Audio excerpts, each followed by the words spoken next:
Здравейте и добре дошли в моят канал. Аз съм Ели и обикновено ви разказвам някакви интересни истории за серийни убийци.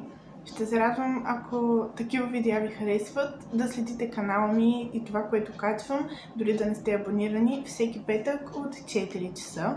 Благодаря ви, че сте кликнали на този клип и без повече да ви бавя, ще ви разкажа историята на Теодор Качински, който в продължение на близо 20 години е извършил едни от най-интересните, бих казала, атентати посредством писма, бомби, с които ранява близо 25 човека. Но как се е стигнало до там, че един ходещ мозък, както са го наричали близките му, да убие хора? Останете до края на видеото, за да разберете. Теодор Джон Качински се ражда на 22 май 1942 година в Чикаго в семейство на полски емигранти Ванда и Теодор.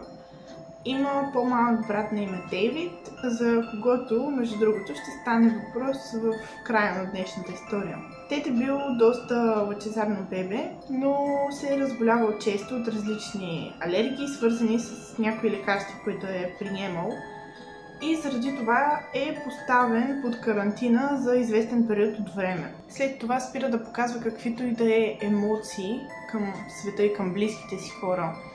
Родителите му твърдят, че и раждането на по-малкият му брат му се е отразил доста тежко, защото предполага се, че поне той така си е мислил, че не е получавал достатъчно внимание, защото, както в повечето случаи, бебето винаги е отнемало вниманието на родителите му. Според тест за интелигентност, който му се прави няколко години по-късно, неговото IQ е 167, което е невероятно за неговата възраст. Той определено е бил същински гений и това всъщност му е дало основание да пропусне 6-ти клас и директно да продължи към 7-ми, което в началото му се е сторило доста готино, но можете да се сетите, че в последствие обаче бива тормозен точно заради това. Като цяло няма много приятели, а съучениците му често го тормозили. Съседите му, една част от тях го наричали гений, казвали, че е прекрасно, гениално дете с голям потенциал. Други обаче били по-недружелюбни и твърдяли, че той старее от млад, защото това му пречи да има нормално детство, да се развива нормално, да има приятели и да прави обикновените неща, които би трябвало да прави всяко едно дете. Да излиза навън, да се забавлява и така нататък. Успява да блести в часовете по математика, биология, химия, физика, няма никаква конкуренция в клуба по шах, печели всякакви медали, всякакви награди на абсолютно всеки конкурс и състезание, на което се яви. Но всъщност проблемът бил, че тези успехи не му носят такава радост, каквато се очаквало от родителите му да му носи. Също така хората около него дори не го възприемали за човек, те буквално го наричали ходещ мозък. Продължава да усвоява материала страшно бързо, дори успява да пропусне 11-ти клас и всъщност се дипломира едва на 15 години. Веднага след това бива приет в Харвард. И както може да се досетите, там също не е имал много приятели, въпреки че най-накрая потенциала му бива използван по предназначение. И той всъщност в началото се чувства доста щастлив, защото това, с което се е занимавал, така да се каже, е било на неговото ниво, но няма хора, които да го подкрепят до себе си. Мнозина си спомнят, че най-младият студент се прибира в стаята си след всяка лекция, преминавайки бързо по коридора, покрай всички, без да обелва дори дума. През 1962 година е официално дипломиран математик в Харвард. До този момент обаче в историята няма нищо необичайно. Едно момченце, вундеркинд, което бива подигравано, но това се случва винаги. Този, който е по-умен от останалите, винаги е подиграван за това и няма много приятели. Но какво го кара да стане такъв психопат? В този момент в историята се появява Хенри Мъри. Виртуозният психолог някога е писал анализ относно личността на Хитлер. Провеждал е редица експерименти, най-вече с хора, а основен интерес е било търсенето на точката на пречупване. За него се твърди, че е участвал в MK Ultra, незаконен експеримент на ЦРУ за контрол на съзнанието, нарушавайки всички възможни права на човека. Мъри избира Харвард за тестова площадка на своя експеримент от 1959 до 1962 година. Избира се няколко студенти, сред които имена, разбира се, е и днешният ни герой в клипа Теодор, който заедно с всички останали свои колеги е трябвало да напише есе на свободна тема, каквото си пожелае. Но когато го чете на глас пред професора и журито, той ще бъде унижаван, публично унижаван, ще му се присмиват хора, които имат опит в това да смачкват егото на човек. През втората година, 1960, в експериментите на Мъри вече навлизат и наркотиците. Можете да се досетите, че това определено не влияе добре на психиката и нито един от участващите в този експеримент вече не може да бъде нормален. В следващите 3 години Теодор е ходил там всяка седмица и е прекарал общо над 200 часа в мъчения. Неговите реакции са записвали с камера и след това са прожектирали отново и отново.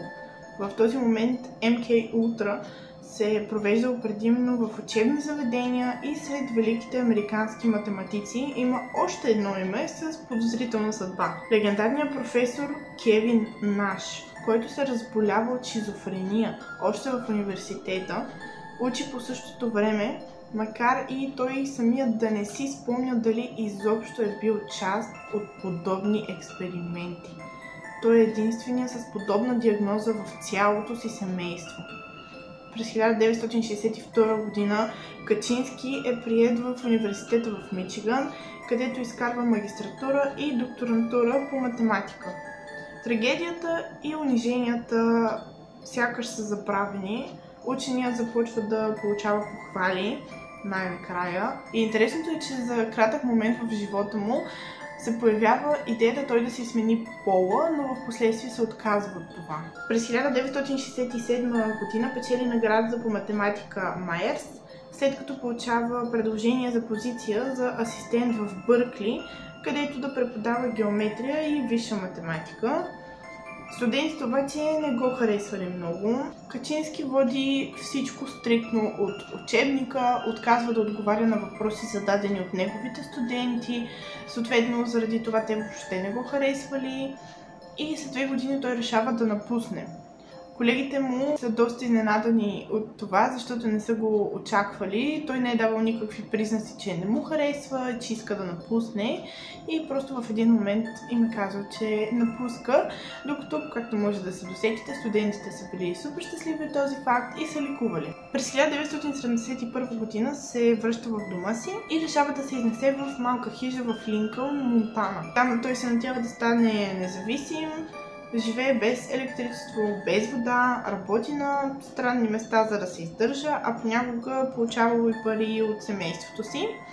При опита си да бъде далеч от цивилизацията, ученият всъщност осъзнава, че все по-често има гости, които унищожават природата около него. През 1975 година се опитва няколко пъти да саботира индустриалците, които застроявали някаква площ. Въпреки че е искал да се отдали от науката и да спре да се занимава с такива неща, има сведения, че той се е занимавал с социология и политология. Любимите места на учебника започват малко да се заличават.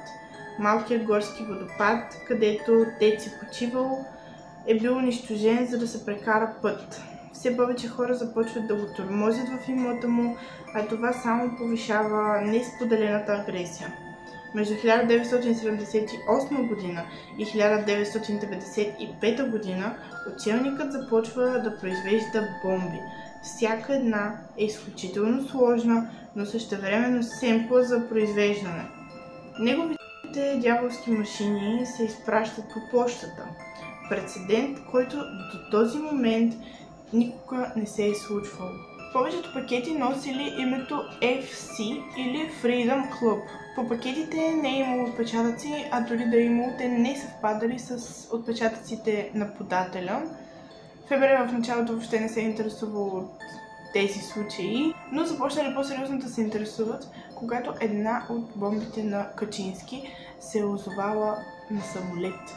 Полет 444 от Чикаго до Вашингтон е трябвало да се взриви, но за щастие механизмът на бомбата не е сработил.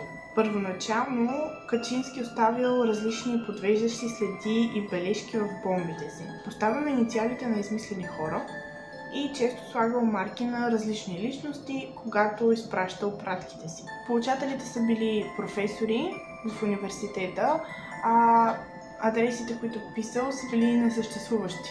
Всъщност мощта на взривовете въобще не е била толкова голяма, защото целта на Теодор Качински е била терор, а не убийства.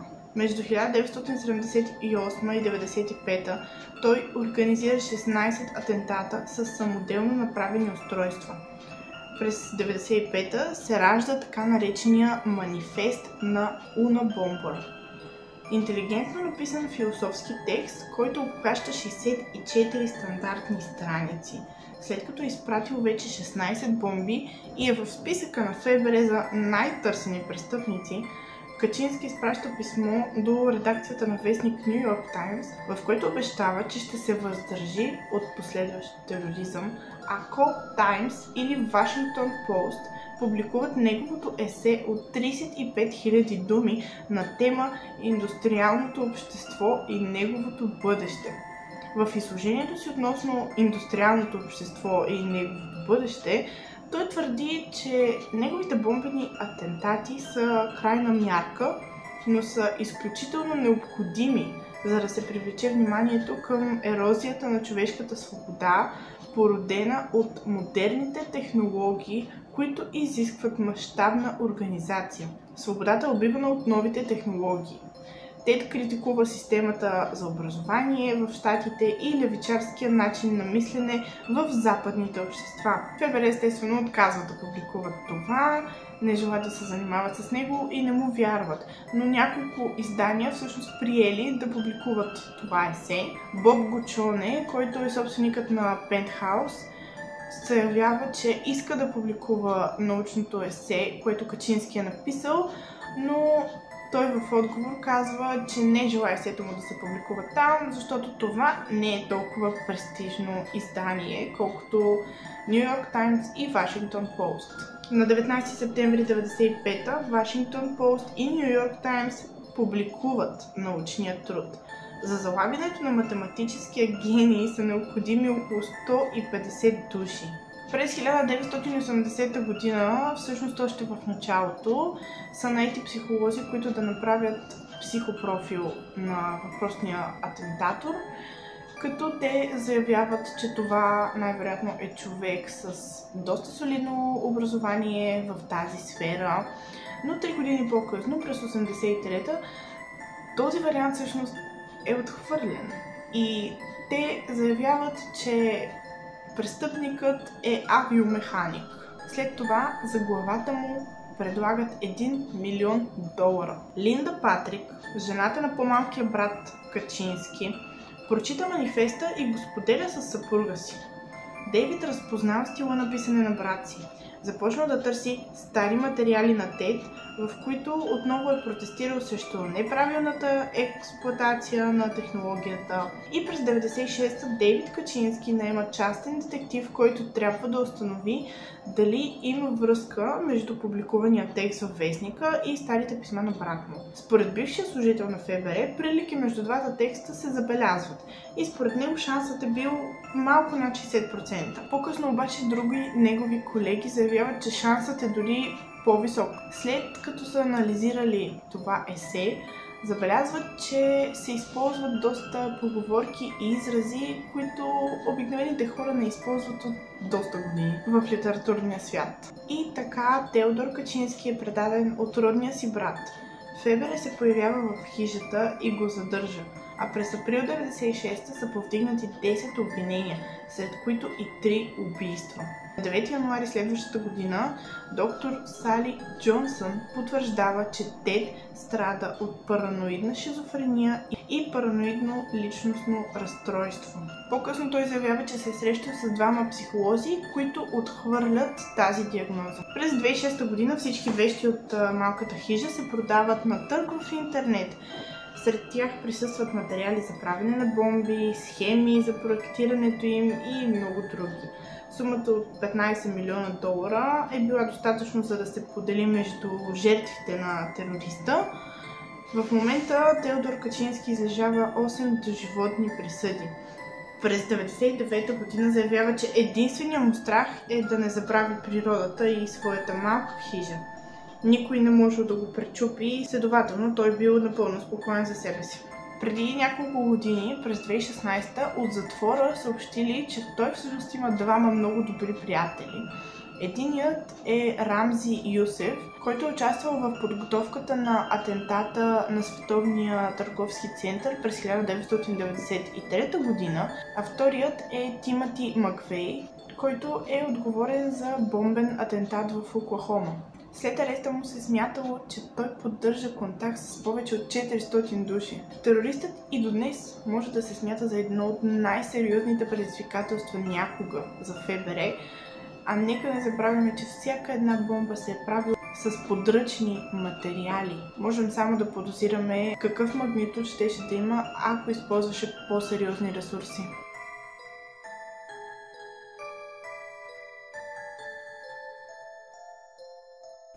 The industrial technological system may survive, or it may break down.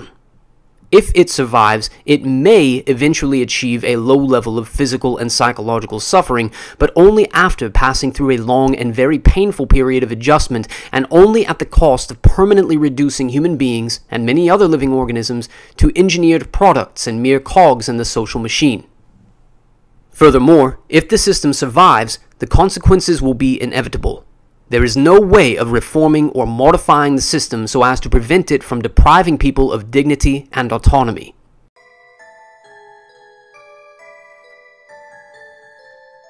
Ted, you're so alone in the world. The whole world looks at you as a monster. You know, regardless of what you've done, as much as we despise what you've done, we still love you. You're a human being to us. You're still my brother. But there was no way to say that to him. Does he know that you're the one who turned him in? He certainly does. I understand that at the very first he refused to believe it. An attorney had told him that he had been turned in by his younger brother, David. So you've not spoken to him since? I've written him letters. I've offered to visit. But there's never been a response from Ted. Приятели, това беше всичко от мен за този клип. Много ви благодаря, че останахте до края. Надявам се видеото да ви било интересно. Ще се радвам, ако ви харесва това, което правя и искате да продължавам, да дадете едно палче нагоре, евентуално да оставите някакъв коментар. Приемам абсолютно всичко, което ми кажете, съвети, мнения, критики. Благодаря ви. Чао и до следващия път!